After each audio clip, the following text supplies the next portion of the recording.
You are sending us back to work with a clear mandate to get Canada through this pandemic and to the brighter days ahead.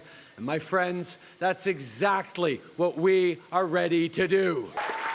There are still votes to be counted, but what we've seen tonight is that millions of Canadians have chosen a progressive plan. Some have talked about division, but that's not what I see. That's not what I've seen these past weeks across the country.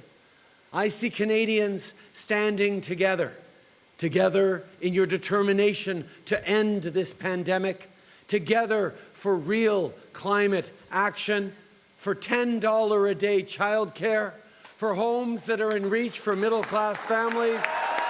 I hear you when you say that you just want to get back to the things you love, not worry about this pandemic or about an election, that you just want to know that your members of Parliament of all stripes will have your back through this crisis and beyond.